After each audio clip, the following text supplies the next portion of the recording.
У пожаров есть два расхожих мнения. Одни настроены панически и считают, что это катастрофа для всей фауны и флоры России и не только. А другие говорят, что это природа самоочищается, и это вообще нормально, короче. Типа все накопившаяся грязь, хлам. То есть это нормальный цикл пожары. Давай мы определим, это нормальный цикл или это все-таки...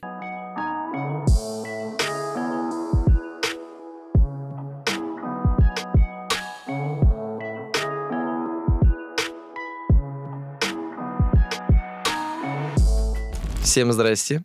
Вы на канале Бай Балалай. У нас 3-я серия нашего познавательного подкаста.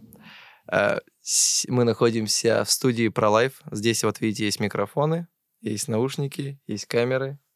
Так что, если вы хотите записать что-нибудь свое, то ссылка у нас в описании, пишите им, договоритесь и снимайте свой познавательный подкаст.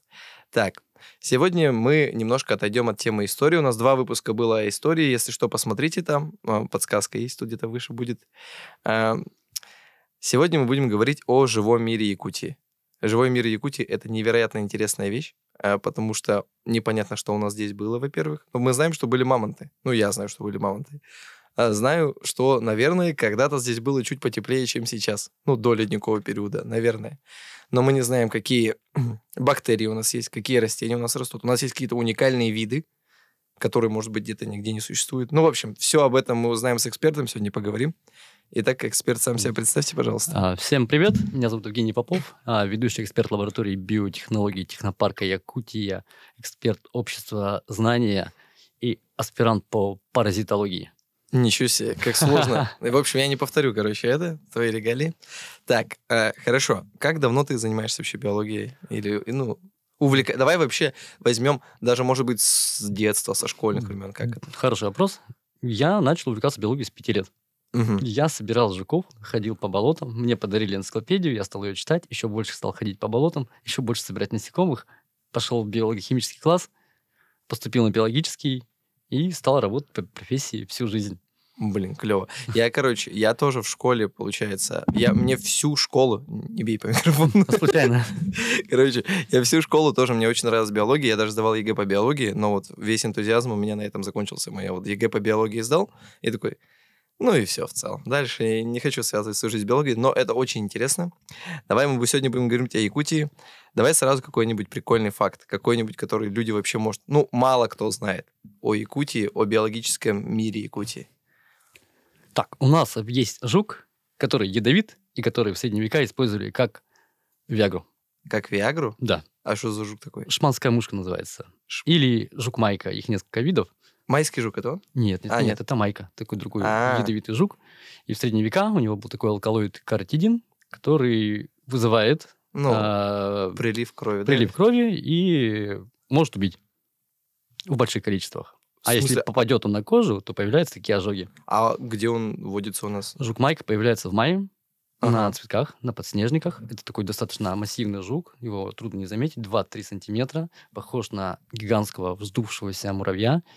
Руками брать не рекомендуется, потому что если его взять в руки, он выделяет ядовитую едкую жидкость. Можно получить ожог. Это не просто, это интересный жук. То есть вот эти вот люди, которые фотографируются у подснежников, так в руки держат, то есть они в опасности какой-то находятся, да? Я думаю, они увидят этого жука, который на большую часть подснежника с собой забирает. Да. А смотри, то есть он не нападает? Он не нападает. Все. У него очень интересная история. Это жук-паразит. Он появляется в мае, откладывает личинки на подснежники, прилетают пчелы, личинки залазят на пчел, попадают в улей, и там начинают устраивать беспредел. Хавать яйца пчел. Потом они превращаются в ложную куколку, из нее выходит вторая личинка, которая не похожа на первую. Потом она опять превращается в куколку, и потом опять входит новый жук. А в чем его цель? Его цель уничтожить популяцию пчел или что? Просто жить. А пчелы как расходный материал. Такой вот. Прикольно. Интересно. Так, мы там у нас в сообществе проводили опросы вообще. Я спросил, что людям интересно может быть. И, один из самых интересующих моментов, и меня тоже, что у нас здесь было в Якутии, раньше. Здесь всегда было холодно вот так. Мы издалека, пойдем, наверное? Наверное, издалека. Сперва здесь была раскаленная такая лава, она остыла. Не настолько далеко. И потом залилось здесь был огромный океан. То есть вот эти вот горы, которые мы называем коренной берег, сопки, это берега древнего русла океана. А вот Ленские Ленские столбы это то же самое, это древнейшие кембрийские отложения. То Там есть они были на дне или как? Или они были берегом? Или что вот именно они Ленские были на столбы? дне, а потом поднимались. А, Вот, по мере того, как вода сходила. Там огромное количество окаменелостей. То есть трилобиты, вот эти вот различные аммониты, все это находятся, древние останки. м, Альмиконские вот эти хребты, там очень много прекрасных окаменелостей. м. Потом упал метеорит, как мы знаем, и метеорит действительно падал. Это причина вымирания динозавров, которая на 99% доказанная. И наступили кайнозой. Смотри, объясни тоже с метеоритом. Ну, может быть, я как бы когда-то пропустил эти моменты, или кто-то пропустил. Смотри, метеорит, ну, в целом, вот сейчас, если метеорит упадет на Землю, он что, уничтожит Землю? Что ли? Ну, если такой, как упал тогда, то есть 10 километров в диаметре, то произойдут гигантские изменения. М-м. То есть, Буквально сразу. сразу? Да, там Я думал, они поднялась умерли... огромная волна в 3 километра высотой. Это было возле И что, современной она Америки. круг Земли прошла или что? Не прошла, но она изменила климат, там много всего произошло. Ничего себе. Я не знал этого момента. Прикольно. Кстати, исследование прошлого года доказало то, что это все произошло весной. Не знаю, насколько это важно, но тем не менее. Ну, короче, каждую весну ждем жука-майку и падение метеорита. Окей. Смотри, так еще интересный вопрос. Ну, то есть дальше что у нас было? Здесь океан был. Мгм. После океана что у нас было здесь? Пошло похолодание. Кайнозойский период, появились млекопитающие, и начался... Сперва было тепло, но потом стало холодать. Мгм. И здесь так называемые реликтовые степи. То есть наши вот эти вот места, луга, это была степная растительность, как в Казахстане. М, Поэтому наши виды похожи на некоторые виды Казахстана. м. Здесь было, да, холодно, но тем не менее была очень продуктивная почва. У нас паслись гигантские шерстистые носороги, обитали бизоны, обитали зубры, обитали мамонты. Вообще вся эта они, кстати, мегафауна. почему они здесь обитали? В холоде, вот, ну, в таких условиях? А им это в кайф было. А, Как раз хищники не такие уж, и людей было мало, и не так много. И пресс был такой, не такой большой. м. Им было замечательно. То есть у них, типа, наверное, у мамонта, как, у каждого же, типа, животного есть свой ареал обитания, да? Ну, то есть, как бы вокруг него должно быть свободного пространства много, да, или нет? Ну, нет. У мамонтов вообще он растянут. И в Европе находят мамонтов, и везде находят мамонтов. Ну, у нас много находят. Это М. факт. А еще у нас Америка и Евразия была соединена Беринговым проливом, и наши животные переходили туда, И сюда, да? и сюда. Поэтому фауна похожа. Там есть лось, здесь лось, там медведь, здесь медведь. М. И есть одна из теорий о том, что вот эти вот американцы, коренные жители, прошлись тоже по Беринговому проливу и стали американоидами. как это Ну, называют. то есть, это уже допустим, история. ну, что, типа, родственники. Да-да-да, мы тоже объясняли, что там тоже есть родственники, братские народы И у якутов. животных то же самое. И у животных то же самое. Хорошо, смотри. Ну вот, дальше у нас, получается, наступило похолодание, и оно было настолько же сильным, какое сейчас, или сильнее, чем сейчас. Трудно сказать. Сколько в температуре мамонт жил? В какой? В минусовой? На Минус сколько? 60 он выдерживал спокойно. М. Мгм. Сейчас мы тоже живем в ледниковом периоде, просто чуть потеплее стало. А это Самом тоже деле. ледниковый Да, период? это ледниковый период. А, Там же он был волновой, сперва типа оттепель, потом опять холод, потом опять оттепель. Такая вот амплитуда была. то есть ледниковый период это не настолько холодно. Да, сейчас мы живем в ледниковом периоде, он продолжается, просто немножко потеплело. Прикольно. Потом будет опять похолодание. То есть... это тысячелетия, там десятки тысяч лет. ну нас не поэтому застанет достаточно вообще. сотни тысяч лет. Да, Да, нас конечно. не это застанет. такие большие Хорошо. интервалы. Смотри, раз трилобиты, здесь было море, значит, Да. здесь, возможно, мы находим какие-то... Можем ли мы найти какую-нибудь акулу, как в ледниковом? Ну, в мультике, по мультику ледниковый период. Да, же есть? находят скелеты динозавров. А, Окаменелости. Ну, не полные скелеты, но фрагменты. Стегозавры вот эти вот с пластинами мгм. были найдены. А вот в этих окаменелостях, там, вот прочее, вот копают же постоянно мамонтов, ищут что-то еще. Вот смотри, вот недавно нашли, вот Дима Масленников или кто там приезжал, Мгм. они нашли прям мясо мамонта. То есть оно сохранилось во льду? Да, конечно, такое может быть. То есть вообще оно в нормальном виде Я не сохранилось? уверен, что он в нормальном виде Но они его сохранилось. варили. Посмотри, там где-то на YouTube Ну, есть. скорее всего, да, термическая обработка убьет, но я бы не рекомендовал есть сырым такое мясо, потому что оно пролежало в мерзлоте, оно не сразу замерзло, как в морозильнике. Оно лежало, оно гнило, ее ели волки, гадили птицы, потом оно уходило, все это процесс гниения происходил. Это происходило, наверное, годами, пока она там погружалась в мерзлоту, потом она законсервировалась на десятки тысяч лет, потом ее разморозили, все вот эти вот, все, что там было, бактерии, яды, Ага. и могло жить. А почему они умерли? Ну, мамонты, большие же животные. До сих пор сложно сказать. Вот Но говорят, что человек достаточно хорошо постарался Да? в этом процессе. А тут написано, что и какие-то бактерии могли убить. Может ли Это быть? сложно сказать, действительно. Болезнь, типа? Неизвестно, болели ли они, например, той же сибирской язвой. М, Они могли переносчиками быть спокойно. А Вот. вот смотри, допустим, когда человек появился, их, логично, да? Логическая цепочка, их меньше стало. Их потом Да это вообще любимая перестал. пища была. Ну да. Человек страшно убивал А мамонтов. почему он же огромный? Зачем люди убивали? Или Тут настолько это большой? сколько мяса? Ну его же хранить надо. Они съедали Ну сейчас и даже... закапывали.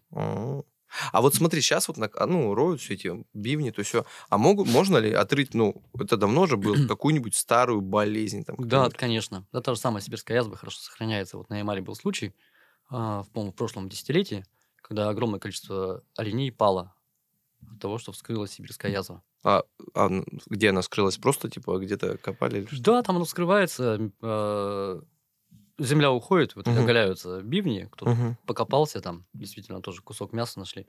Это целая проблема, то есть какие были бактерии, а может там еще и вирусы, о которых мы не знаем, которые там лежат и ждут своего часа. То есть это вот как, к примеру, вот сейчас все эти раскопки ведутся и могут найти какую-то, старую болезнь, которая в в Да, нашей среде, да. она может Ей-богу. убить нас, да? Типа? Конечно, Как вот, очень легко. как ковид, там вот эти, это же тоже типа такого нет? Ну, ковид новая болезнь, А, скорее всего, от летучей мыши, как все говорят. Вот, а тут действительно древняя бактерия, которая как-то появилась, новая среда обитания, человек никогда не сталкивался с ней, никакого иммунитета, даже понимания нет. И тут, типа как ящик Пандоры, короче. да. Ага. И вот еще мы тут спрашивали у нас про индуцентов. Что такое индуценты? Индруценты? Подожди, как это называется? Инвазивные виды, наверное. Короче, Интродукция. интродукция. Сказали, вот что это такое интродукция, объясни, и как у нас, могут ли у нас... Короче, там Почему как... интродукция – это хорошее слово, а есть еще инвазия – это плохое слово. Мгм. Интродукция, как берется какой-то вид и переносится сюда. Вот, например, с андаторами так получилось. И у нас не был андатор, взяли, привезли сюда, и у нас вот это- андаторы не из да. Якутии? это привезенный вид. Ничего себе. По-моему, из Америки, если не могу ошибаться. А У нас, кто привез? в советское время завозили. То есть просто экспериментировали, типа привозили Да, и у новые нас виды? они отлично прижились. Завозили еще бобров. Бобрам не повезло. М, Их нету. Бобрам, да. плотин не вижу. Да. Вот. Смотри, А, это какой-то вид, который привезли, да, он здесь акклиматизировался, стал размножаться, не причиняя вреда, достаточно хорошо. и вот говорят, типа, насчет того, что у нас сейчас, такой, наверное, может, это спорная тема, провокационная, типа то, что у нас сейчас очень много мигрантов, наверное, как сказать, туристов, очень много туристов в Якутию приезжает, иммигрантов, прочее, и что они могут привезти с собой какую-то бактерию или какой-нибудь вирус, или какой-нибудь там, я не знаю, какой-то вид, насекомое, которое здесь, может быть, что-то нам принесет. Какую-то новую болезнь Ага. там или Это что-то называется еще. инвазия. А. Когда сюда попадает какой-то новый вид и открывает для себя перспективы развития. Вот. Такое, в принципе, конечно же, может быть. Но не только с мигрантами, но и с нашими же тоже, кто выезжает и Мгм. возвращается обратно. Мгм. Любой человек может с собой что-то привезти сюда, в Якутию. Был такой случай. У нас в Якутии один только опасный клещ. Это таежный клещ, Иксодус песурикатус. И мы как-то обнаружили новый вид клеща под названием рибоцефалус. Не мы обнаружили, там нашли ее на собаке, врачи-ветеринары.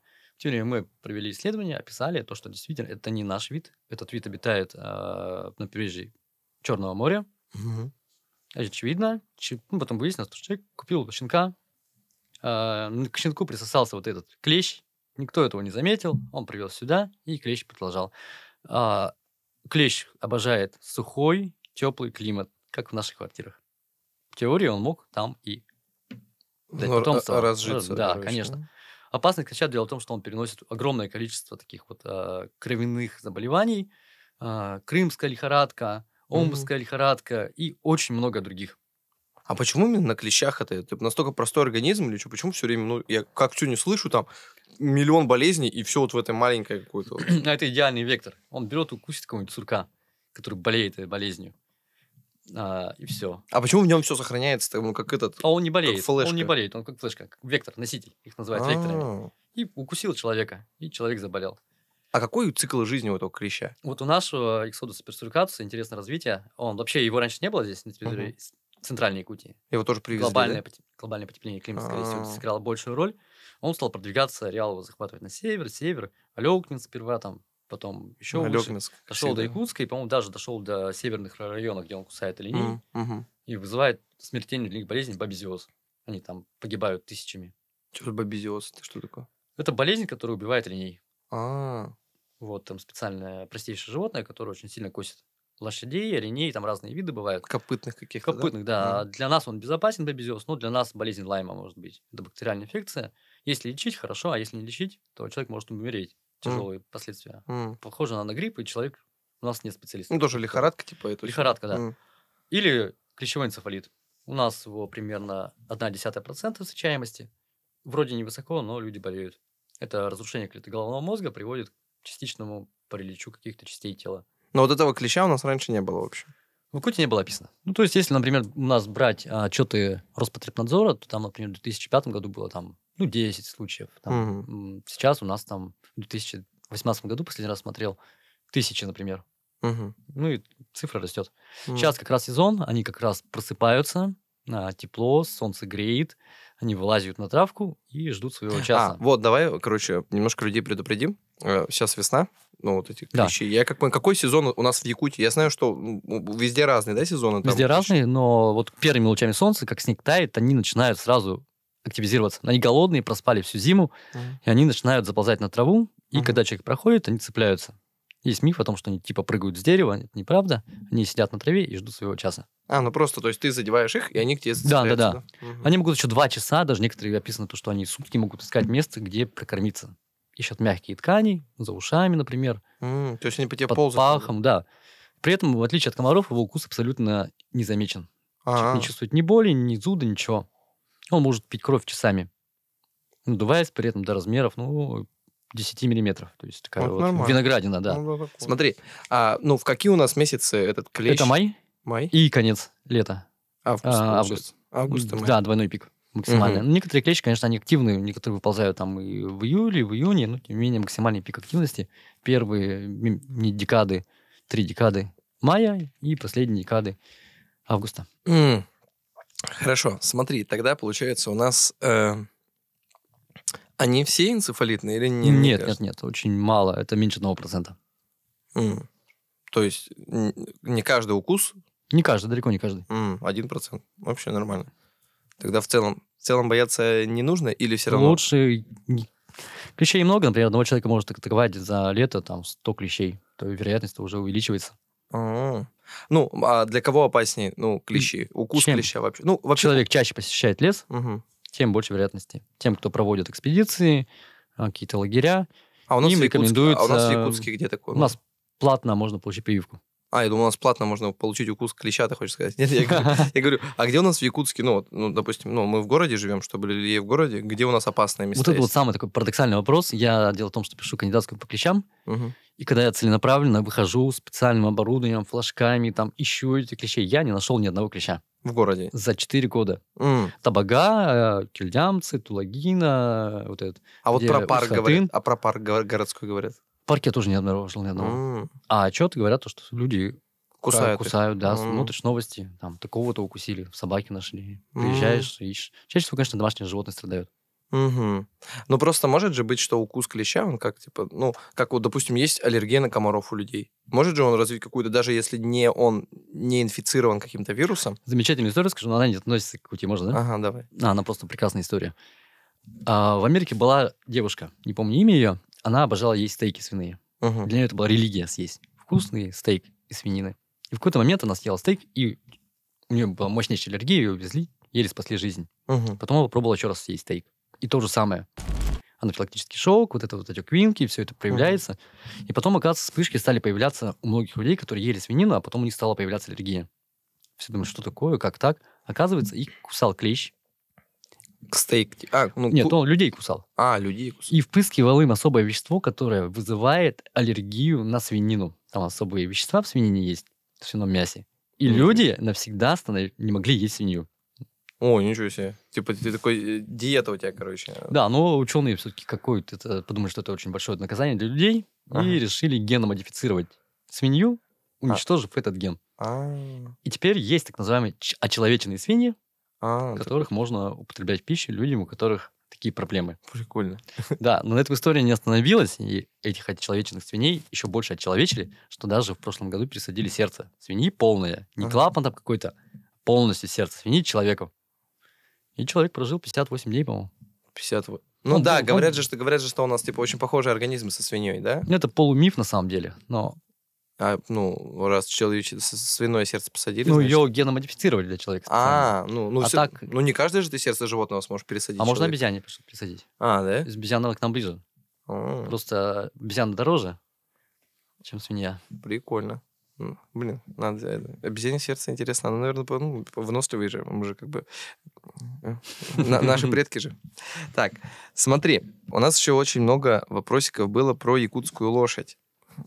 Давай мы объясним. Якутская лошадь, ну, это такая маленькая, ну, наверное, каждый видел, кто в Якутии живет, такая у нас маленькая, выносливая. Давай ее опиши вообще. И это наш вид, или это как-то скрещен вид, или выведен, или как что? Это очень сложный вопрос, на самом деле.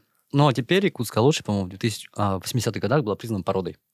Это порода, в отличие от коровы. Корова не порода. Она недостойна этого звания, к сожалению. Якутская корова? Не порода. Это тип какой-то, такая просто. Очевидно, пока доказывают то, что она пришла с якутами и просто-напросто адаптировалась. Вот. Возможно, но здесь были захоронения и остатки древних лошадей, которые жили 14 тысяч лет назад, 8 тысяч лет назад, постоянно встречаются копыта, там, черепа. Поэтому здесь жил какой-то вид лошади древний. Возможно, он как-то скрестился с той лошадью, которая пришла изначально с древними якутами. И они тоже, по-моему, разделились. Там несколько ветви есть. Есть колымская ветвь, есть еще другая ветвь.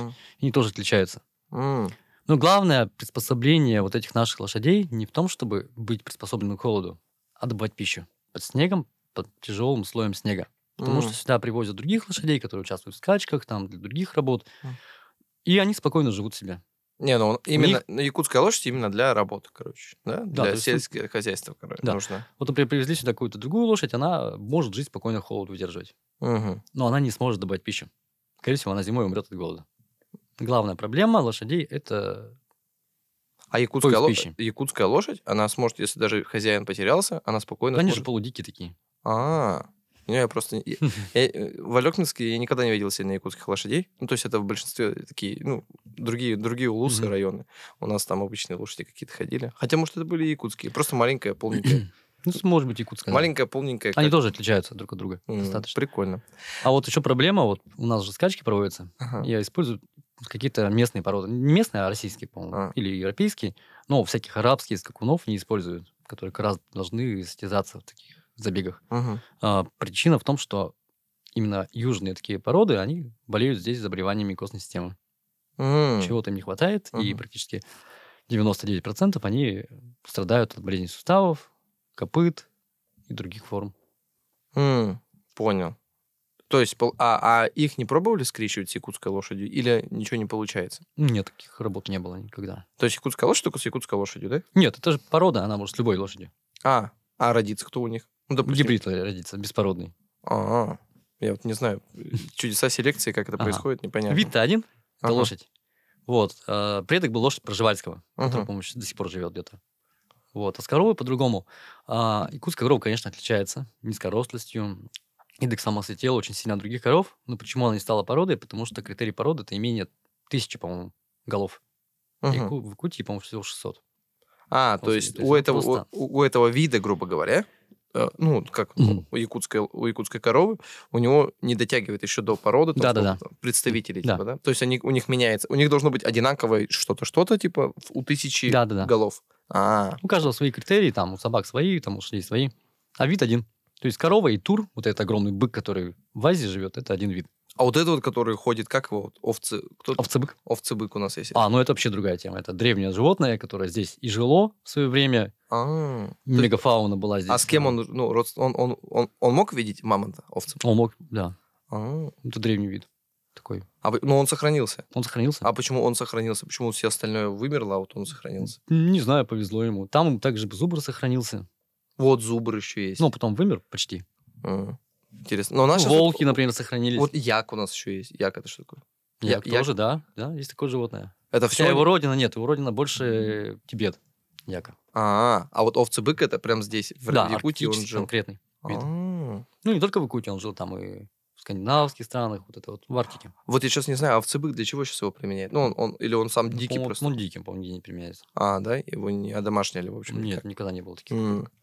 Хорошо, понял. Так, значит, якутская лошадь, она, скорее всего, пришла с якутами сюда, и здесь осела. Да.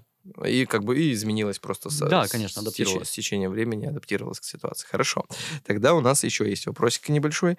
Давай мы вернемся... Вот, если раньше не было...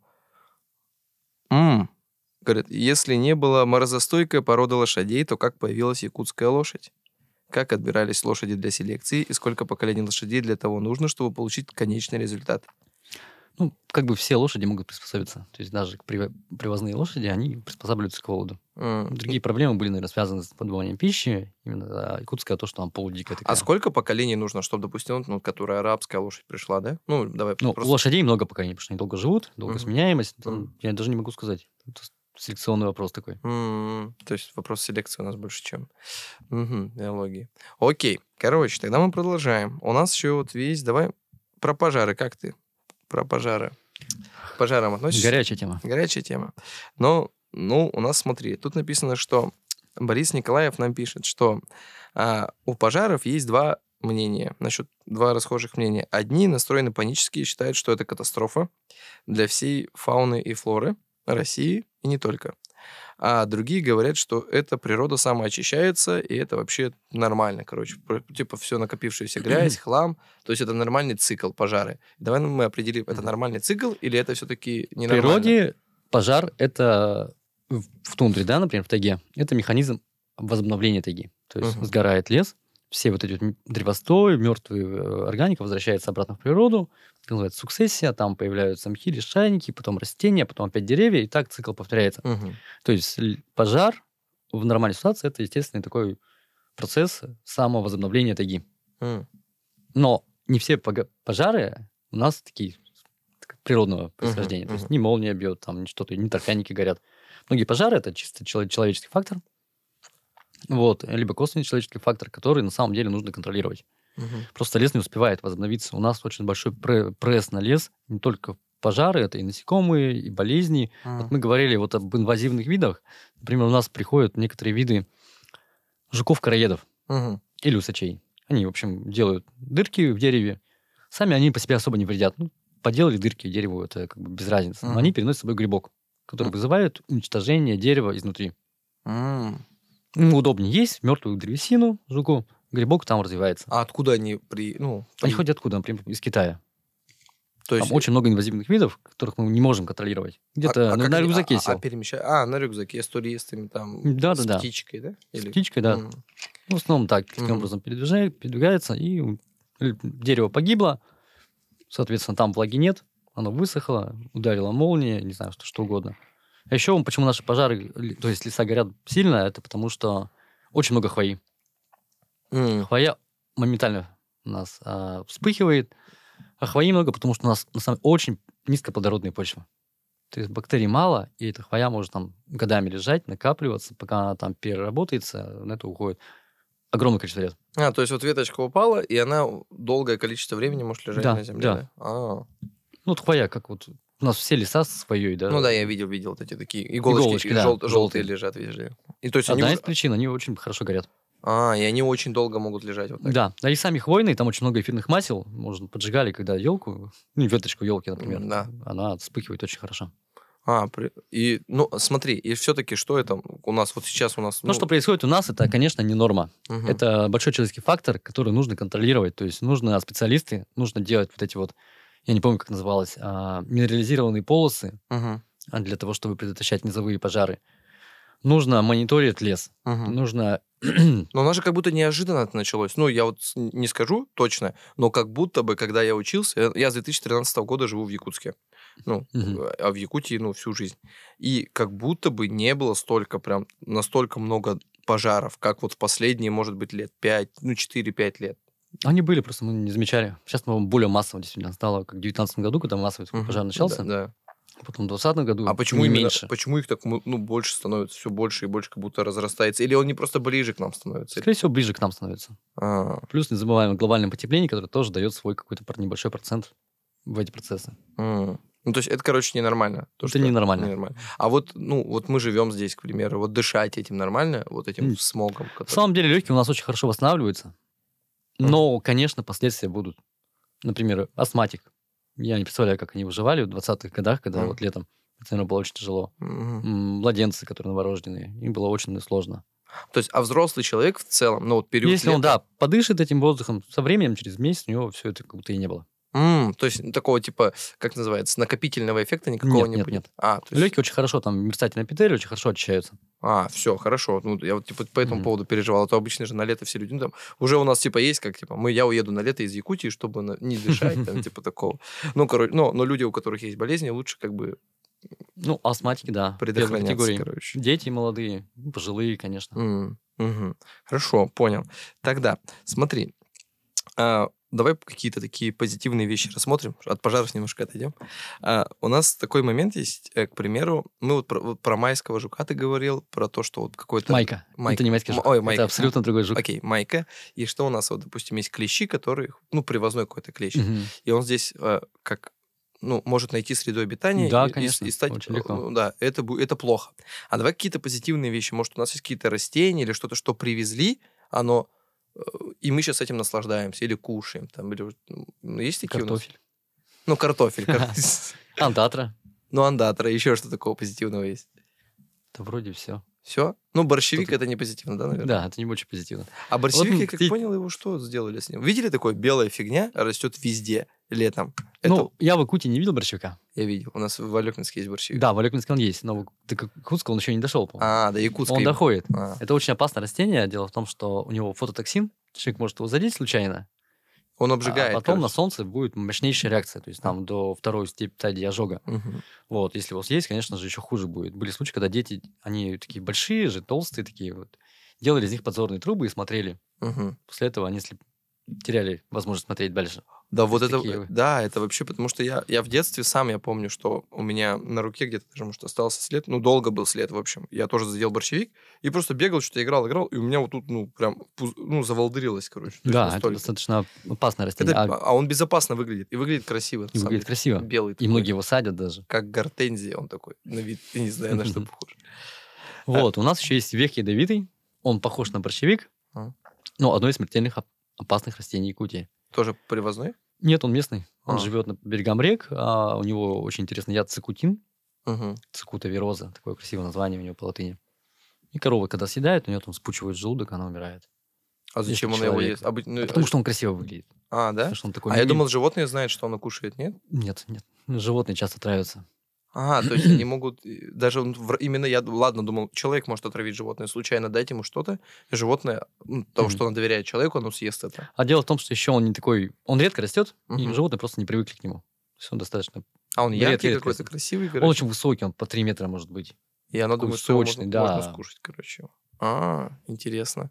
Смотри, а вот еще я слышал теорию такую, что, к примеру, у каждого улуса есть какое-то свое растение, в Якутии, свое растение, которое помогает именно жителю этого улуса. Слышал про такое? Нет, я не слышал никогда. Блин, я думал... Очень жаль.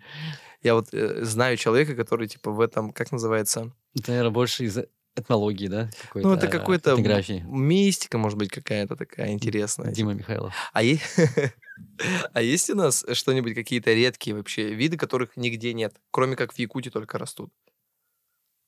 Такие виды есть такие виды, но я прям на скидочку не скажу, какие виды. У нас очень редкие есть растения. Например, у нас я сам видел, редчайший вид мха, по-моему, называется шляхтум. Вообще, он по России очень редкий. Очень-очень редкий. Он растет только на фекалиях медведей. Он обладает невероятно полезными свойствами, как считается. И он такой вот редкий. Такой точно у нас есть. У нас есть виды лишайников, которые вот в Красной книге России, который встречается, по-моему, только в Ленском столбе, на Ленских столбах. Еще есть рябина-кизильник. Это гибрид рябины и кизиля. Растение такое. Он встречается, по-моему, тоже только на Ленских столбах, эндемик Ленских столбов. Прикол. То есть, получается, а вот про мох интересно, Напишите кто-нибудь в комментариях, пожалуйста, кто когда-нибудь находил мох на фекалиях. Как называется он? Мох, похоже на шляхту. Шляхту. Да, я Ну, точно не могу сказать латынью. Мох на фекалиях медведей. Возможно, охотники этим промышляли когда-то или что-то еще. Говорят, он очень полезный. Пожалуйста, кто находил, напишите в комментариях. Я вот единственное, что на фекалиях находил, это шампиньоны. Ну, в детстве постоянно вот шампиньоны почему-то растут. Вот у меня, ну, типа, во дворах, в деревнях стояли вот эти кучи навозные, которые ты потом по полю раскидываешь, и вот на них растут шампиньоны. Ну, там не только шампиньоны могут, там еще и поганки могут быть. Ну, псилоцибиловые грибы и что-то еще. Ну, мы шампиньоны. Там бабушка прям собирала, а я брезговал кушать. Я такой, она говорит, они тут растут. Я говорю, а можно, ну, типа, вообще кушать, да? Было шампиньоны. Шампиньоны, да, конечно. Которые выросли на навозе. Полезный, хороший гриб. Ну, я знаю, что вкусные. Так, хорошо. Так, а что у нас из таких вот полезных растений есть в Якутии, которые, ну, может быть, можно употребить в плане... сейчас очень популярная вещь, делают, как называется, из растений делают, как вот из водорослей, таблетки всякие, я знаю. Как-то типа, ну, не гомеопатия. Ну, БАДы, да, биологические. БАДы, да. У нас есть какие-нибудь растения? У нас очень много растений. Из которых можно было бы что-то сделать, и для чего они полезны? Например, тот же самый иван-чай, который у нас есть. Ага. Чай из иван-чая очень полезен. Для чего? Для всего. Он тонизирует организм, обогащает его витаминами. Все наши ягоды, которые встречаются, есть такая теория, которая почти доказана о том, что у нас очень короткое лето, и растению нужно срочно за короткий период набрать все вот эти вот вторичные метаболиты, все вот эти витамины, быстро-быстро успеть, и концентрация будет выше, чем у растений, которые обитают южнее. А я наоборот думал, что у нас... Есть такая теория, то, что наоборот. Наоборот. Они настолько слабые, им лишь бы что-то сделать. Вот. Но хотя они, наоборот, сильные, ты считаешь, есть такая теория. А что, какие? Давай немножко накидаем растения. Допустим, иван-чай тонизирует. Что у нас еще для чего может быть? У нас есть достаточно спорное растение, багульник называется. Багульник. Ага. Это на верховых болотах такое растет. Очень сильный аромат. Лидол напоминает, не знаю, что-то типа мяты. Отдаленное напоминает мятный. Там такой специфический запах, и считается, что он очень... Он голубоватый такой, да? Или не голубоватый? Ну, где голубика растет. В зарослях у него специфический запах. На самом деле он ядовит, и там может заболеть голова в таких зарослях. Но считается, что он очень хорошо лечит респираторные заболевания. Бронхиты, трахеиты, вот это вот все. Благодаря лидолу, потому что он расширяет там... ОРВИ, бронхи, да. Интересно. Что еще? Давай. Гуляя по болоту, у нас есть такой мох, называется сфагнум. Ага. Он такой, он впитывает 90% воды в себя. То есть человек, например, пить хочет, воды нет, он там заблудился или что-то еще, он может просто выжать этот мох, и выпить его. И там нормальная вода чистая. Да, они обладают антибактериальными свойствами, очень сильными. И там вода будет, да, ну, может, она будет пахнуть немножко болотом, но, тем не менее, вода, скорее всего, будет безвредная. Более того, он может использоваться как вата, как какими-то первичные антисептики. Ничего себе. То есть, короче, если в лесу вы потерялись, ребят, тьфу-тьфу-тьфу, всякое, там, поранились, что-то еще, бинта рядом нет, ищите сфагнум, и можно приложить, да? Ну, к примеру. Ну да, и можно как фата использовать. А его можно выжать, и он будет еще влагу, например, кровоостанавливающий. А у нас есть кровохлебка аптечная. Ты не даже вспомнил. Сангуйсорба офисиналис. Это что-то типа подорожника, только на максималках. Приложите лист. А подорожник очень помогает? Если его не приложить, а растереть, чтобы там сок вытек из него, там на ранку чуть поможет. Да? Немножко. Просто вот он постоянно растет же, ну прям пыльный он как. Ну это, конечно, не надо. Я типа такой думаю... Конечно, растения, которые возле дорог растут, они не будут обладать такими свойствами, потому что они будут, конечно, впитывать, аккумулировать в себя все, что там рядом находится. Выхлопные газы машин. Хорошо. А какая, что-нибудь, может, для сердца? У нас есть что-нибудь для сердца полезное из растений? Я не могу сказать так вот на скидочку, но там у нас очень много растений. У нас вся таблица Менделеева есть. И от А до Я полезных растений. А какая вот из ягод самая полезная? Я вот знаю, что, допустим, брусника... Клюква очень полезная. Клюква. Но клюква не везде растет. Клюква не везде. Но в болотах она растет. У нас много клюквы. Смородина очень полезная. Смородина. Какая именно? Там же есть... Вот, кстати, мы... Красная. Красная — это кислица. Кислица, да. Короче, не каждый знает почему-то. Мне когда говорят красная смородина, я раньше вообще путался, пока вот мне... Я всегда называл ее кислица, потому что... это одно и то же. Да, это синонимы. Это как вот, допустим... Это вот у нас в Алекминске, короче, какая-то беда с названиями, потому что красную смородину называют кислицей, к примеру, сардану называют саранкой. Да, такое тоже есть. Да. По-моему, это лилия пенсильванская. Да, это лилия пенсильванская, да. Я вообще не знал, короче, что Мне когда говорили Сардана, я такой говорю, что вы неправильно называете, это же саранка. Они говорят, нет, а оказывается, это там, я как понял, это разные имена одного и того же Да. растения, да? Мгм. С подснежником там вообще О, лучше его не трогать. кстати, давай объясни, вот эти почему подснежники, вот у нас в Алёкминске, они фиолетовые, если что. Это очень хороший вопрос. Здесь желтые. Есть очень много теорий о том, что это разные экорасы. Вот есть такая теория. Там вот у вас в Алёкминске они фиолетовые, Ага. а тут они желтые. Просто экоформы такие. Ага. А есть теория о том, что Польша, где очень много меди, Мгм. там, медь на самом деле всегда дает такие яркие соли, зеленые, там фиолетовые. И там, где очень много меди, будет появляться такая вот форма. О, То есть это прикольно. индикатор того, что в Польше просто чуть побольше меди, чем везде, в другом месте. А, Вот там разные такие гипотезы ходят. А еще это разные виды. Там есть прострелы, есть еще там, по-моему, 50 видов, которые внешне идентичны подснежнику. подснежником, да. А на самом деле это не Это подснежник. абсолютно разные виды, которые вот разными свойствами. Там прострел желтеющий, там еще что-то было. Там еще это... А вот, срывать можно подснежники? Подснежник условно ядовитое растение. Ага. Дело в том, что его млечный сок очень достаточно раздражает кожу. Мгм. Вот, ни в коем случае его нельзя кушать. Ага. Но сорвать? Сорвать можно, нет, но можно тоже получить маленький ожог. Ага, нет, но говорят, типа, нет, я говорю в плане сорвать. Есть же вот растения, которые, допустим, как вот лилия пенсильванская, занесены там... Нет, подснежник нет. ну- Подснежник называется эфемеры. Его цель расцвести Ага. быстро и погибнуть. То есть он все равно рано погибнет. Сорвешь ты его, не сорвешь, он погибнет, короче. Да-да-да, он Ну погибнет. и он все равно Эфемерное расцветет. растение. Он не пропадет. Если Да. я его сорвал, он не пропадет. Нет. Все, супер. Ты можешь дать ему, конечно, он цветок органа размножения. Мы не Мгм. знаем, он размножился, не размножился, но тем не менее вот так. То вот так и сделать, распылить, короче, семена его и все. Хорошо, понял. Так, а что у нас из красных... Вот, может быть, что-то... Вот ты мне рассказывал, я знаю, что ты рассказал, что у нас есть какие-то ребята, которые... Черный рынок бабочек, что-то такое. Бабочки. У нас очень много... Якутия, на самом деле, это такое большое белое пятно в плане насекомых. Мгм. Сколько видов, кто, тут очень сложно. У нас есть ведущие специалисты по клопам. Винокуров Николай Николаевич. По клопам? Это мировой, наверное, мировой. В России точно это эксперт номер 1 по клопам. Он... Авеинский по жукам. Такой вот... А где они мощный. работают? Они в институте биологии работают. А. Институт биологических проблем, Мгм. крилитозоны. Вот. А по другим группам, конечно же, много пробелов. Например, те же самые бабочки. У нас есть специалисты по бабочкам, конечно. Но охватить такой огромный отряд, особенно территорию такую, в Якутии просто-напросто невозможно. Экспедиции редко проводятся. Мгм. И есть у нас бабочки, которые известны по одному экземпляру в науке в мире. То есть вообще очень редкое. Очень редкая, она известна, написана по одному. Ага. По одной находке там нашли где-то, верхоянские написали. Вид такой-то, такой-то, был найден единственный раз, и находится. И, конечно, такие бабочки, которые обитают особенно в Верхояне, вот в высокогорных районах, они очень хорошо ценятся коллекционерами. Коллекционеры бабочек — это такие обычно состоятельные люди, Мгм. которые на все готовы ради того, чтобы Я думал- приобрести новый вид. Я думал, это что-то, знаешь, из просто фильмов. Я думаю, это типа коллекционировать бабочек. Там в Кингсмане я видел там. И все. А оказывается, это реально есть люди, которые... Да, конечно.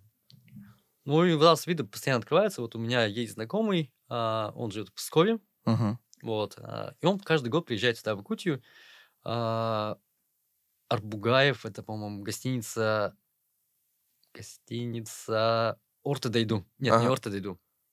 Возле Чурмурана. Гостиница Чурмуран. Ага, Не гостиница, чуть-чуть. да, это комплекс Чурмуран. Да-да-да. Он к нему приезжает, гостит, а потом на свои деньги снаряжает экспедицию и ездит.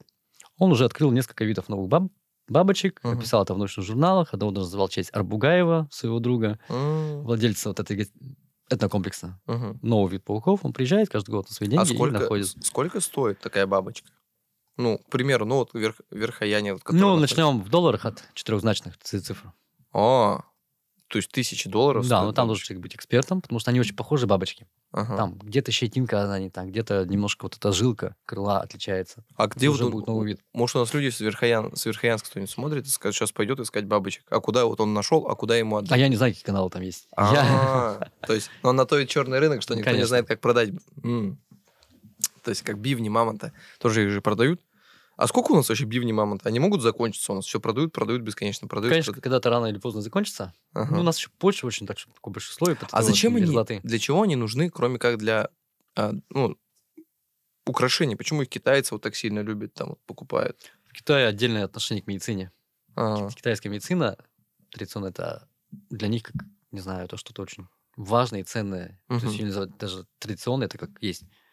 доказательная медицина, есть народная медицина, а есть китайская медицина. Мгм. То есть, можно сказать, мир поделен на 3 группы Мгм. медицины. То есть это даже, ну, именно Рог китайская... носорога, там, зубакулы. Они из этого делают Они что? даже кушают гриб кардицепс.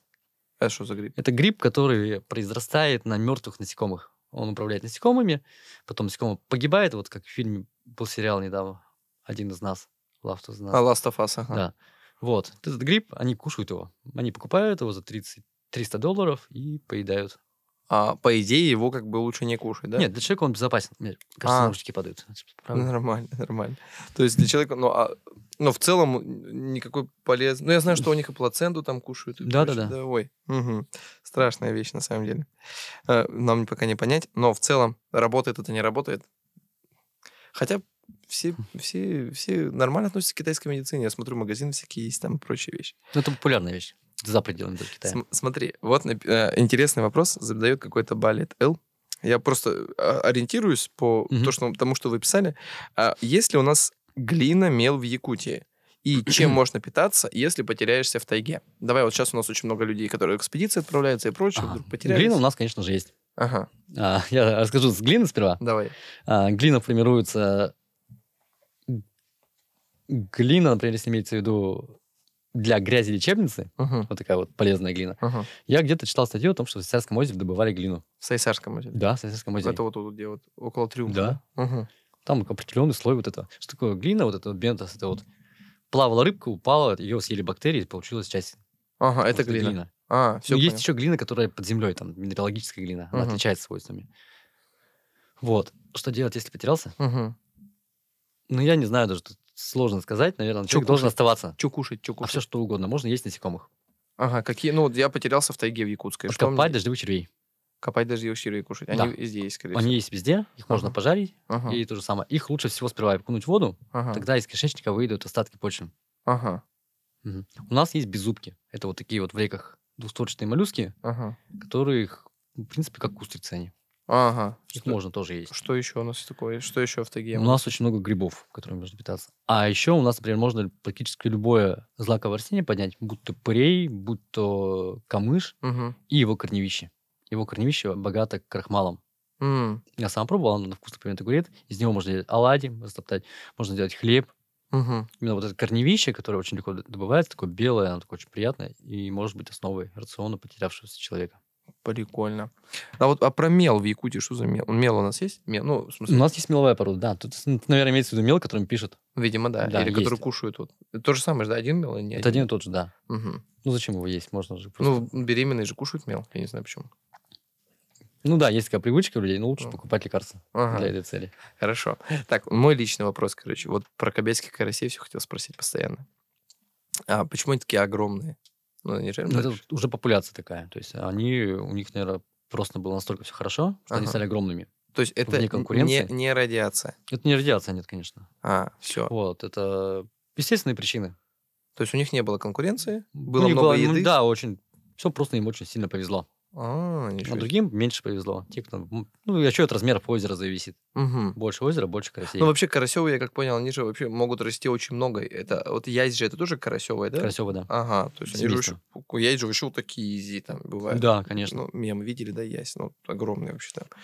И карась тоже такой может стать, да, большой? Мгм. Прикольно. И у нас кабельские караси, они уже в популяции большие. Да. короче. Классно. Блин, интересно, насколько они И большие. вообще вот интересно, вот древние куты тоже, они, кстати, знали основы вот этого вот размножения. Ага, Они иногда брали в ведрах карасей и перетаскивали с одного озера в другое. ага. Для чего это было сделано? Чтобы не было инбридинга у карасей. То есть разбавлять генами. То есть они брали... В И смысле, с они... озера одного они взяли ведро, Ну, грубо говоря, перенесли в другое, вылили, Ага. и обратно сделали то же самое в другое озеро. Тем Ничего себе. самым повышается уровень генетического разнообразия. Прикольно. То есть они есть, брали, да. меняли... Это как в аквариуме, короче. Одну рыбку туда, эту рыбку Да-да-да. сюда. Типа. И И тем так они самым- смотрели, типа, какая рыбка приживается, какая не приживается. Нет. Когда получается у нас инбридинг, караси будет меньше, болезни, вот эти вот бескорыстные скрещивания. Когда, типа, они... Когда они живут в маленьком озере, конечно же, будет у них инбридинг. Имбридинг — это Это болезнь. бескорыстное скрещивание. Они родственники будут друг другу. Это как, как и у человека, короче. Да-да-да, конечно. То есть болезни чисто. Частота вредных аллелей будет выше, а они будут больные, там, мелкими. То есть все равно они метисами, короче, должны быть. Ну, грубо говоря, так Да, возьмем. чем получается дальше генетическое развитие, тем лучше. Прикольно. Сахаляры даже среди этих есть. Среди рыб. Есть ли у нас возможность того из-за глобального потепления, что проснутся замерзшие насекомые? Или какие-нибудь растения тех веков? Нет, это, скорее всего, нет. Животное, которое замерзло, скорее всего, погибнет. М, Насекомые 100% погибают. У нас все насекомые практически однолетники. Мгм. Редко они замораживаются. Насчет растений сложно сказать. мгм, Низкая вероятность, то есть тоже так маловероятно. У нас, например, тритоны есть. мгм. Сибирские углозубы Вот называются. тритончики вообще штука. Да. Ящерица же. Был случай, когда они прилежали стареть в мерзлоте. Разморозили, и он пошел дальше. Но ничего не изменилось. Ничего не изменилось. А тритон, он такой и был, какой тогда. Да, он такой остался, он не эволюционировал, просто-напросто таким и остался. А почему такой маленький? Ну, в смысле, маленькая ящерица же. Он ни больше, ни меньше не стал. Типа. Да, ему так... Если нет какого-то причины эволюционировать, вид не будет эволюционировать. Прикольно. есть Я вот должны быть тритончиков какие-то видел. факторы. У нас много Мгм. тритонов, да. Притом, они даже когда-то были в Красной книге Ага. Якутии, потому что их было мало. Ага. А потом они размножились, их оттуда выгнали. Да, Типа. потому что я в детстве мы рыбачили на тритонов, я помню, на него. На лим хорошо шел всегда. Так, Вот. А то, что вот насекомые... Ну, есть, например, тихоходки, да, считается? тихоходки. Да, достаточно популярные такие членистоногие или около членистоногие насекомоподобные существа. Они очень маленькие. Мгм. И когда что-то идет не так, они из себя воду выкачивают на 99%. И такая кожура остается от них. Мгм. И их можно в кипятке, их можно варить, их можно замораживать, их можно в космос, там, в Чернобыль, они выживают. А, А вот такие вот виды, конечно, может быть и как-то... Тихоходки. Тихоходки называется. Блин, я не видел, видимо. Или Они может- очень маленькие, меньше миллиметра, и выглядят как... Ну, они жутко выглядят. Нужно посмотреть. Это и такое. то есть под микроскопом только можно посмотреть? Или так видно? Их можно, как точка будет ползать. Ну, миллиметровая такая. Но в целом, типа, разглядеть, как они выглядят, это не сильно, да? То Да. есть они как там, как это простейшее, короче, выглядит, да? Давай про волосатика, что это такое? Волосатик. Конский волос. Есть такая легенда о том, что в реке плавает волос, похожий на коня. Сантиметров 40. Ага. Он двигается, плавает. Знаю, он заползает в людей и убивает. У нас в Да. детстве пугали так. Отлично. Ага. Он абсолютно безопасен для человека. Это вид особый тип, их называют неметаморфы. Это червеподобное существо, которое паразитирует только на насекомых. Ага. Он отложит личинку, кузнечик съест, траву выползет, отложит яйца, кузнечик съест, и в нем будет развиваться неметаморф. Угу. 40-сантиметровое такое существо. Ага. И когда им нужно будет, он даст приказ: кузнечик, иди утопись в воду. Кузнечик пойдет, утопится в воду, и из задней части тела выйдет вот этот 30-сантиметровый червь. Они раздельно полные, будут искать самку, самка будет искать самца. А в чем суть-то его? Убивать кузнечиков, что ли? Ну, такой цикл развития у него. Именно кузнечиков убивает он? Там каждый вид специфичен. Кто-то на богомолах, кто-то на жуках специализируется. А, Поэтому они достаточно похожи, но виды разные. блин, прикольно. То есть он на него закрепляется, потом живет, говорит... Внутри живет. Да, внутри него кишечнике, живет. да. Говорит, умри. Да, Офигеть. управляет. И причем, что интересно, вот эти вот конские волосы, волосатики предпочитают жить в наиболее чистых водоемах. То есть, чем чище, в грязных они не будут. То есть, если ты видишь, допустим, в водоеме волоса, вот этого конский волос, да, то скорее всего, это чистый хороший водоем, Да. можно пойти покупаться, Да. короче, и не бояться вообще, что он к тебе как-то... Да, Взять в абсолютно руки верно. тоже можно его, да? Можно взять в руки, М. можно съесть его, можно что угодно сделать с ним. Прикольно. Ну и вьюны еще, я знаю, есть такая вещь. Видел вьюнов когда-нибудь? Вьюны, по-моему, если не ошибаюсь, это личинки миноги. Это такая рыба, которая обитает в море, а это ее личинки. Она приходит сюда, нерестится, откладывает яйца. Из И моря такие- сюда к нам прилетают. Да, Ага. червеподобные, да, такие? Да. Они Да. вот, когда у нас рыли порт в А их Валекнинске, пескороги у нас в песке, называют. они в песке, да. они Да, в песке. пескороги называются. Да, черные такие. Да, Ага. это личинки миноги. Это древние рыбоподобные... Это даже не рыбы, это рыбоподобные организмы. То есть она станет рыбой когда-то? Это не рыба, это позвоночное животное, но Ага. не рыба. Ага. У них еще нет челюстей. У них рот похож на пиявку, и она питается полупаразитом. Она нападает на рыбу и грызет ее, и пьет кровь. Тоже паразит, короче, да? Да. Вот она, говорит, вроде может прикрепиться на человека. Ну, мне кажется, не было ни одного случая. Ну да, пугали. Я видел, что пугали. А вот смотри, давай мы поговорим, что это такое мышка северный кожанок или кожанок. Я не могу ответить на это. Да? к сожалению. Не Тут разбираешься? я не могу сказать. Про их место обитания, зимовку, численность. Мелко, что за мышка северный кожанок, не знаю. Но меня... Биология очень обширная, потому что там очень много видов. Тут нужно быть специалистом в узкой. я знаю, что у каждого биолога там есть то, что Своя в специализация, чем да. он разбирается, типа, больше всего. А вот еврашки, допустим, про еврашек. Вот, ты знаешь еврашек? Ну, конечно. Я, как понял, у нас в Алекнинске не было еврашек. У нас были бурундуки. У нас есть бурундуки, Мало кто верит, но у нас есть бурундуки. Вот такая вот сенсация о том, что иврашки обитают только на левом берегу реки Лены. Вот, короче, вот здесь они, это в Жатае есть, я знаю. Есть, да, а там уже в Пестяхе не будет их. А в чем суть этих иврашек? Они До сих здесь? пор непонятно. Они здесь? Они здешние виды, да. Они- Возможно, они пришли тоже из Казахстана, Монголии. Ага. В Монголии иврашки, кстати, они, вот, собственно, и породили чуму.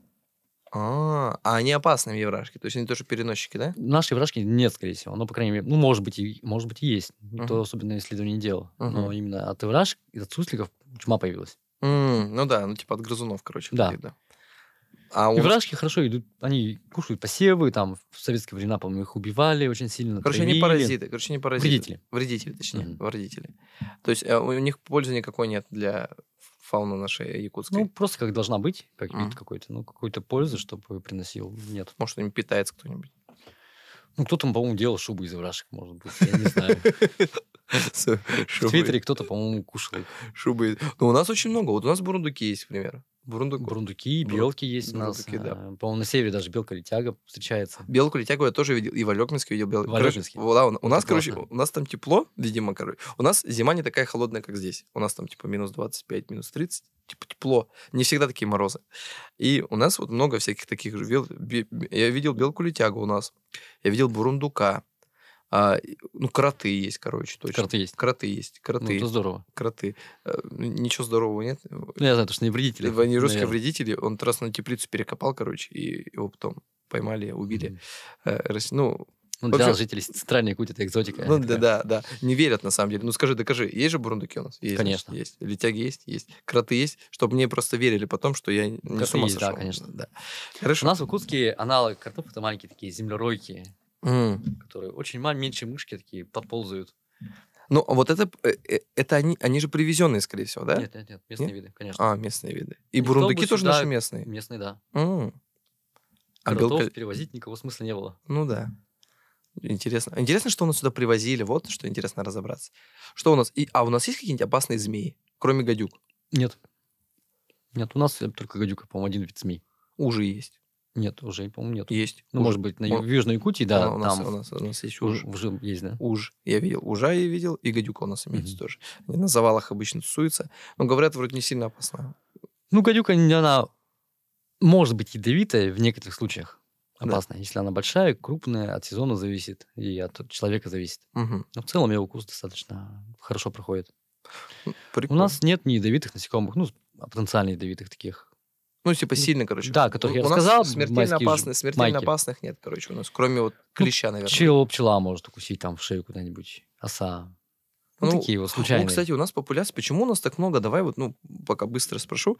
Вот у нас очень много появилось... Или я так заметил, или что? В последнее время очень много ос как будто бы стало. Очень много ос и очень много вот этих волосатиков. Волосатиков. Как они называются? Которые летают. С усами, да? Волосогрызки. Волосогрызки, ага. Волосогрызки. Почему их стало? По-научному называют усачи. А у них такой вот цикл тоже. Какой-то год их нету, а потом они появляются. Очевидно, субстрат питания у них увеличивается, популярность, популяция. Они начинают питаться хорошо. Потом она падает, они исчезают на какое-то время. С зайцами то же самое происходит. А волосогрызы, я вот бы поспорил насчет усачей, потому что я, например, в прошлом году, позапрошлом практически их не видел. Ну, у меня В вот... центральной Якутии здесь вот. И в Якутске почему-то их много. Хотя тут везде камень, а почему они тусуются здесь? Я не замечал. Да, интересно. А ос действительно много становится. А почему ос становится много? Значит, других насекомых становится больше. Осы Ага. хищники, Ага. они атакуют все что угодно. Наверное, вспышка насекомых, Мгм. и они, соответственно, тоже увеличивают свою численность. Осы, они за насекомыми, да, охотятся? Они хищники, да. Хищники. И еще, смотри, я, короче, что заметил, не знаю, подтверди, не подтверди мою теорию. У нас очень сейчас много комаров, вообще в целом в Якутии очень много комаров, засилие комаров, я считаю. Это да. Да. И я заметил, что раньше в детстве, когда я был в деревне, у нас не было очень много комаров, но у нас было очень много стрекоз. И поэтому вообще не было комаров. И вообще, где вот, допустим, мы раньше ходили, на пикник, и мы выбирали место, где кружат стрекозы. Там обычно вообще не бывает комаров. Вот ты чуть-чуть отойдешь, там комары, а вот где стрекозы, там нет комаров. Это интересное замечание, но не совсем так. Да? Дело в том, что стрекозы уничтожают комаров, популяции, так, не знаю, там 5%. Ага. Может, это и влияет, но нет. Источником комаров служит вода. Ага. Там вот рыбы тоже едят личинок насекомых, другие насекомые. Все обожают личинок насекомых, комаров есть. Мгм. Но больше всего уничтожает засуха. Ага. Водоем выйдет, и там миллиарды личинок погибают. Высохнет. Ага. Вот, поэтому корреляция с А такими почему у нас вот. много комаров стало? То есть из-за того, что просто влаги много, да? Влаги много, да? М. Ну, может, даже мы не замечаем этого. Может, такое же количество было просто в детстве. Мы под эмоциями там не замечаем вот этих укусов. Сейчас мы более нежные стали, взрослые, и Да, ну каждый нет, укус я прям, замечается так. ну как будто нет. Ну я вот прям чувствую, что стало больше комаров. Их же прям очень много. Мгм. Невероятно. То есть они идут, вот по городу пройти невозможно вечером в Якутске. Если что, кто нас смотрит не в Якутске, они просто кучами летают за тобой. Мгм. Ну, специальные средства сейчас продаются, опрыскивается водоем, Мгм. каретра, это личинка комара, она погибает, и, соответственно, всем хорошо становится. Мгм. А лучше всего это биотехнологический подход, как в Африке используется. Они берут самцов, их генетически модернизируют, и самцы начинают, когда спариваются с самками, самка откладывает стерильное яйцо. М. Таким образом, популяция очень хорошо падает вниз. А почему у нас этим не пользуются методом? Ну, не знаю почему. Ну, может, как-то нас боятся генно-модифицированное что-то. Блин, У нас же даже пишут на продуктах питания «Осторожно, ГМО». ну сделали бы осторожно генно-модифицированный комар. А ГМО боятся, а ГМО это лучший способ сейчас. Ну, я как понял, да, ГМО не сильно страшно, потому что я где-то читал, типа, что это просто когда вот какой-то, ну, как вот Да, ты со ген стейком какой-то. объяснял, просто ген убирают или Да, или добавляют, добавляют свойства. чтобы более полезным стало, или, ну, полезным для человека именно, да. Конечно. Так, ну, хорошо. Ну, со стрекозами прям подумай, ну, чекай, я Ну, точно стрекоз знаю. действительно меньше становится. Это любой человек может сказать. Их Просто нет. визуально Их то, нет, что становится да. их меньше. Но, короче, ребята, это мой личный лайфхак. Если вы на природе ищете место, где нет комаров, ищите место, где кружат стрекозы. Я не знаю почему, всегда работало в детстве, всегда. И сейчас тоже, я недавно проверял, тоже работает. Так что ищите, где место. Стрекоз просто мало, завезите себе ручных стрекоз. А я тоже лайфхак расскажу. Тут вот резидент технопарка, у него есть такой проект. На что летят комары? Мгм. На запах углекислого газа, на тепло и на какие-то другие выделения, похожие на пот. На банан они летят. Возможно. Кстати, хочу проверю. Да, проверь. Съешь он- банан и пойди погулять. До свидания. Обязательно, это интересно. Это может даже открытие какое-то. Вот. Ты, если, например, взять какой-то, например, квас, Класс. Ага. растрясти его хорошенько, Ага. нагреть еще Ага. и добавить, это продаются в интернете, запах пота, Ага. то туда комары должны полететь. То есть В теории. создать человека, типа, грубо говоря. Да-да-да. Ну человек с похмелья, получается, это самая цель для комара, типа. Наверное, да. Да, ребята, в общем, если вы где-то что-то выпили хмельного, не ходите гулять летом. Комары вас съедят. И не засыпайте в траве где-нибудь, и что-то такое. Интересно, а вот про казнь комарами ты же тоже слышал, да? Я слышал, но вот тут сложно. Скорее всего, человек, если и погибает, то От не шока, да? Да, конечно. От такого количества токсинов, которые в него попадают. Мгм. То есть все равно комар что-то в тебя вносит, да? Да, Определенно. конечно. Особые вещества, которые разжижают кровь, Мгм. но для человека они аллергические. М. В отличие от клеща, который безболезненно это делает. Но мне интересно, короче, хорошо, что у нас на самом деле, у нас вроде много комаров, но они вроде не опасны, есть как малярийные комары. У нас есть виды малярийные. Есть? Малярийный комар встречается в Якутии в популяциях. Но его мало, и у нас нет источника малярии в природе. В смысле, не Якутской. понял, то есть есть малярийный комар. Он Он может, стерильный. он может стерильный, да. переносить, но как бы малярии нет просто Да, у нас в да, Якутии. да. Фу, слава богу, я думал, Анафилаз я встречается. думал, я не буду выходить на улицу. Хорошо, то есть, а если у нас кто-то привезет малярию? Ну, вероятность очень низкая все равно. Если привезет, скорее всего, это будет один человек. Вероятность Мгм. того, что его укусит именно малярийный комар, тоже достаточно низкая. А думаешь, малярия как болезнь, она же тепло любит, вряд ли она у нас Да, приживется, да? теплолюбивая, конечно. Она не приживется. Да, малярийный пояс – это Африка, некоторые части Юго-Восточной Азии. Мгм.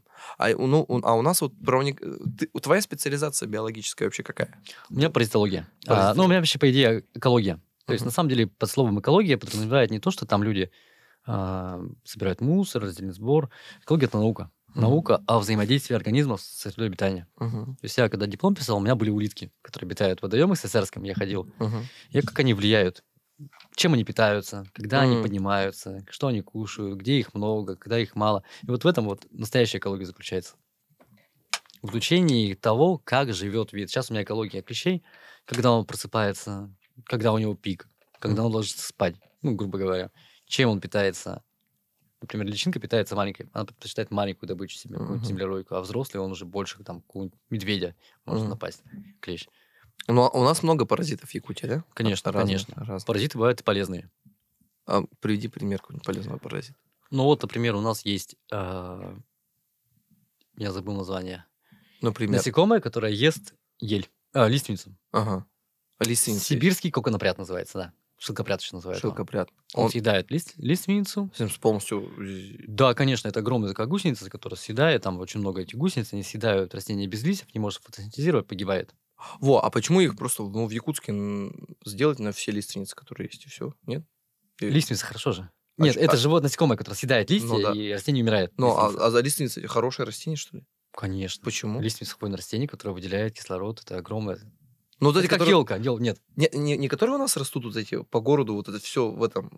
Это же лиственница? Это ивы, Это ж тальники. Ивы. тальник, вот Тальник, тальник. ага. А там ивы. А там лиственница. она Лиственница лучше. хвойная. Она лучше, Там короче. иголки такие. Да. Бля, я туплю. И вот есть насекомое, полезный паразит, называется наездник. Мгм. Она ищет вот эту вот гусеницу, находит ее, протыкает ее, откладывает в нее свои личинки Мгм. или яйца. Из яиц выходит личинка, которая поедает вот этого шелкопряда изнутри, Нифига себе. принося при этом пользу. То есть он, получается, она защищает лиственницу, грубо говоря. Ну да. Ну, спасает. Да. То, что убивает этого шелкопряда. Клево. А вот у нас вот эти тальника, вот этого много. Да, вот тоже Да, интересно. Это ива, да? Это ива. Ну, Их очень много видов. Ученые до сих пор даже не но у знают, нас вот, где сколько видов. ну, вот это же ничего хорошего нет, это растение. Или есть? Ну, оно сорное растение, да, конечно, как и береза считается. Тоже сорное растение. Береза сорное Да. растение? Это тоже сорняк береза? По идее, да. А, да? И малина сорняк. Серьезно? Мгм. Блин. Ну, малина, я знаю, что дикая есть малина, она вообще не растет. Даже у них плоды не приносится она. Нет, даже домашняя малина, которая разрастается, она становится сорняком. А, то есть, которая с ягодами, она сорняк. Да. А, Ее вот эти вот корневища везде перелазят, и она просто активно размножается, увеличивается. ну, лучше березы были, чем вот это как... Ну, тальники тоже неплохие, на самом деле. Да, ничего хорошего у них не вижу, на самом деле. А что в них хорошего? Не Некрасиво. знаю. Если их правильно посадить, вот, например, на Короленко и проспект Ленина перекресток, там Мгм. глобус торговый центр, Мгм, там огромная ива стоит. мгм, Очень красивая. мгм. С диаметром ствола, по-моему, под 20-30 То есть, за ней, сантиметров. то есть, если ее хорошо посадить, ухаживать, то она будет симпатичным деревом. Да, конечно. Хорошо. Но в Аймиконе есть ивы, я не помню, как называется, с таким снежным налетом, например. Вот Очень красивый. красиво. Они, причем, не вширь растут, они вверх растут. Такие вот. Вот такие нам нужны, которые, типа, да, вот это не зарастают все, а вот да, вширь. Вверх, точнее. Клево. Надо будет посмотреть во имя Да, конечно, проблем у нас с урбанистикой тоже хватает. М. Наука должна быть для этого, потому что наши растения размножаются. Корень не вниз идет, а вширь растет. А есть растение какое-нибудь, которое... У нас в Якутии вширь, да? Да, в основном вширь. Из-за мерзлоты начинают идти вширь. А у нас вот есть какая-то возможность того, типа, что растение, может, какое-то, которое пыль поглощает. Ну, даже Такого, к сожалению, пока нет. Ну, было бы Много здорово, но Мгм. ни насекомых, ни растений, которые пыль поглощают, пока Чёрт. не существует. Все грустно становится. У нас... Вот смотри, у меня, короче, есть теория такая. Напоследок расскажу теорию, Мгм. что Якутия вообще не место для проживания человека. Ну, у меня, позже такая теория. Она как шуточная, но, возможно, правильная. Смотри, нас постоянно природа отсюда выгоняет. То есть, она, типа, тут холодно, во-первых. Ну, вообще не живите. Типа, здесь тут пускай только животные живут. Потом она такая, типа, ладно, раз вы, типа, не уходите, я вот буду пожары вам насылать. Пожары к нам. Потом она говорит, ладно, еще не уходите, она комаров нам насылает. Потом у нас говорит, ладно, раз вы вообще не хотите уходить, вы на солнце не сможете появляться, потому что у вас огромная озоновая дыра будет над вами, короче. То есть, у нас природа, типа, такая, уходите отсюда, не живите здесь. Но мы живем, типа. Как? Давай, прокомментируй мою теорию. Теория, конечно, интересная. Но она больше смешная, конечно. Смешная, да. Ну, я не знаю. Это везде так. Ну, Это, наверное, везде так просто. А у нас загорать можно на нашем солнце? Я думаю, да. Да? Да, почему нет? А сказали, озоновая дыра есть. Ну, озоновая дыра, больше ультрафиолета. Это неплохо. Тут сложно сказать, на самом деле. Нужно с врачом С врачом. посоветоваться. Но в целом ультрафиолет обычному человеку без там каких-либо... Ну, ультрафиолет считается, он, конечно, провоцирует новообразование кожи. М-м. Но не всегда. От количества зависит. А в какую часть дня лучше ходить на солнце? Или Тут вообще не всё-таки важно? лучше врач должен сказать. Да? Потому что ответственность такую брать на себя я не хочу. М-м. Подобных советов, но А как тем не менее. Как биолог, знаешь, что поизучаем? Ну, я вообще хочу об этом поговорить. Про витамины, какие у нас в Якутии. Что нам нужно принимать? Тоже Ну, конечно же, интересно. у нас сперва первое место — это йод. Йод. Микроэлемент йод. Нам У нужно... нас эндемичный зоб, потому что морских продуктов нет, где больше всего йода. Ага. И поэтому многие люди страдают заболеванием щитовидной железы. Йод мы должны кушать. Йод должны кушать. Ага. Потом, как я понял, проблемы с кальцием. Мгм. То есть какие-то витаминки D. Побольше быть на солнце. На солнце у нас мало, поэтому, собственно, наверное, проблемы с витамином D у нас. И поэтому и с кальцием проблема, потому что он Конечно, усваивается да. там вместе с витамином D. Ну, можно зимой уезжать куда-нибудь там в Таиланд, пополнять запас витамина D и возвращаться. Ну да, кстати, Таиланд. Ребята, открытые путевки продаются, так что гоняйте. Так, блин, мне очень понравился наш разговор. На самом деле мы тут Спасибо, мне тоже. много записали. Если что-то хочешь сказать, можешь рассказать может, что-то Мгм. ты Я не знаю, планируешь пытаюсь просто как-то... сформулировать. Да, какой-то вывод, какую-то мораль какую-то. Если что, он в маске не потому, что он болен чем-то. Я почему-то почему мы это Да, сказали. просто у меня там стоматологическая операция будет на зубе, поэтому я решил маску надеть, чтобы Да, не шокировать. Это косметический Дефект временный. Временный, да. Вот. Я считаю, то, что человек должен обращать внимание, огромное количество, не огромное, просто обращать внимание на насекомых, на тварей, которых называют, как их называют люди, гады. Ага, Аристотель назвал их всех вот этих вот, кроме позвоночных, назвал всех гадами. И ага. после этого как-то люди стали к ним относиться не так.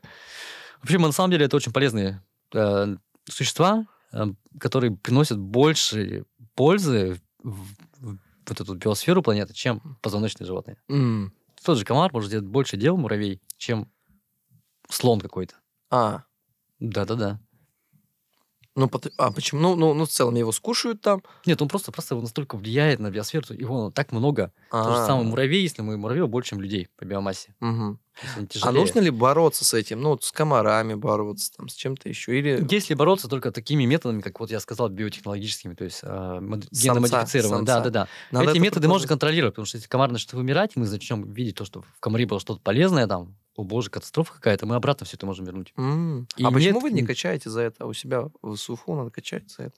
Типа, давайте вот этого самца, который бесплодного самца, грубо говоря, да? Ну, здесь у нас такие масштабы просто-напросто. В Африке даже, по-моему, поменьше будет комаров, чем в Якутии. У нас очень да? много болот, у нас очень заболоченных местностей. Ну, хотя бы в черте города. Или они Они сделать? летать будут. Ну, В нормально. черте города можно опрыскивать пока что. М, Это огромная работа, конечно, в черте города нужно попробовать. Да, мне кажется, клево. Бесплодного самца, и все, ребят. Я думаю, если комаров меньше станет в Якутске, это уже большой плюс для действительно, города, это я считаю. Потому что, ладно, пускай в селе, да, в тайге, без проблем. Это как бы место, где должны быть комары. Но если это столица города, столица республики, не должно быть так много комаров. А еще и машкары много. еще машкара. вообще. Машкара — это немножко другое семейство. Но они тоже, на самом деле, очень интересные, которые там есть даже наука, которая изучает семология, называется. Ага. Машкару. Ну. А еще слепни есть, которые очень большие такие мухи с разноцветными глазами, которые очень больно которые кусают. эти пауты. Да, Пауты. паутами, кстати, мы тоже их называем. Пауты.